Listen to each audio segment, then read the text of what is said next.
Okay, now the story of Priest starts off with the character Priest, who is not a normal priest where he goes ah-be-da and does a bunch of like, oh, your soul is cleansed, all that shit, get out of my face.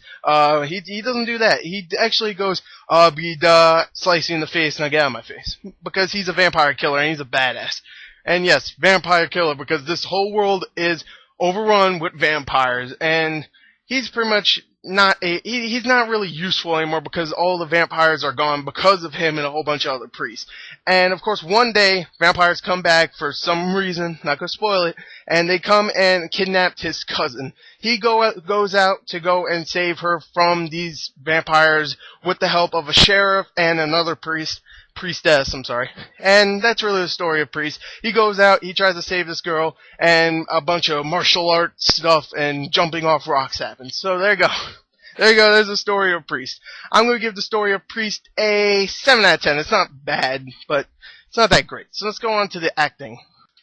Okay, now the acting of the movie is actually really good. I was not expecting this, but I actually really enjoyed the acting of the movie. Of course, you have Paul Bettany who plays Priest, and I always love Paul Bettany, even though he doesn't always try to do an amazing job. He somehow does do a great job or a good job, and I always like Paul Bettany. He's a badass.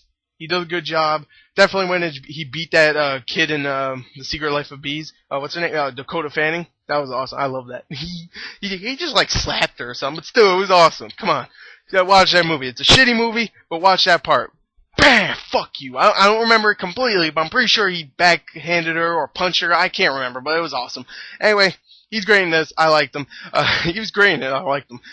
Maggie Q does a really good job. She comes in as the priestess. She does a good job because she brings the emotion, and she's still badass in the movie, and she does a good job. I always liked Maggie Q in those movies. Last time I saw it was probably Die Hard 4, I think, but for the short time she was in that movie before she fucking died, she was good in that too. And she's good in this. I liked her in this. Cam Gigandit comes in, and he's terrible. I'm just gonna lay it right there. He's really bad actor. He tries to do a Western accent. He sounds retarded. I don't like him.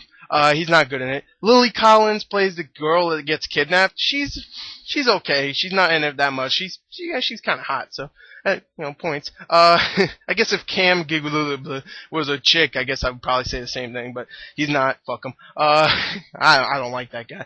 I really don't. Anyway. Everybody else does a decent job. Carl Urban, of course, I forgot to talk about him. He does a good job, but he's not in the movie as much as I hoped. But when he is, he's very badass. Not an amazing job, but still pretty good. So anyway, the acting, I'm gonna give it a 7.5 out of 10. Besides Cam, I thought everybody else did a good job. So let's go on to the action and special effects of the film. Okay, now the action and special effects. Let's talk about the special effects first. The special effects were actually surprisingly good.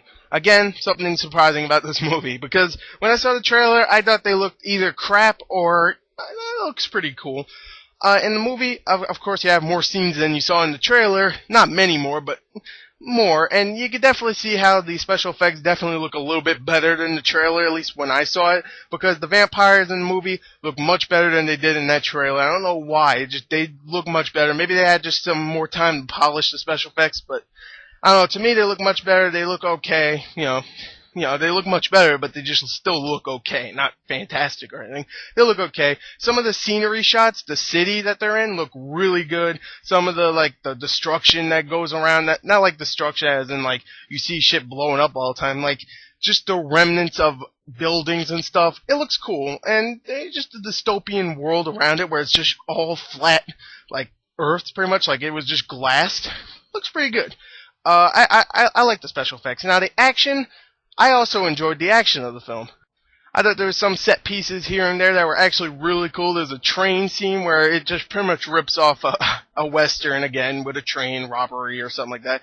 And it plays out like a train robbery where they go and try to blow up the train. It was actually really cool. There was some hand-to-hand fight scenes between, a couple characters, I ain't gonna say. And they were pretty good. They go by a little quick, definitely when they're on the top of a train. That doesn't help. But, the action was very entertaining to watch.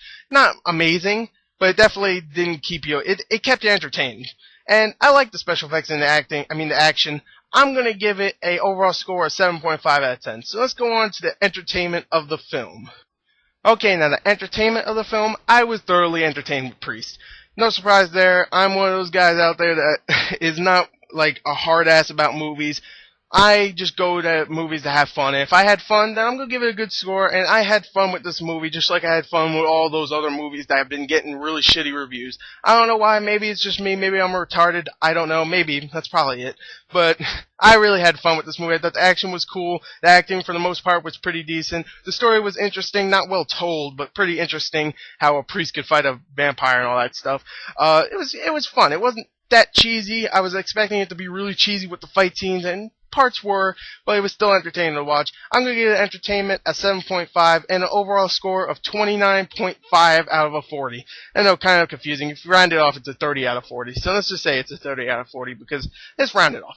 Anyway, there you go. 29.5 out of 40. I recommend a matinee for this film. Thank you and goodbye.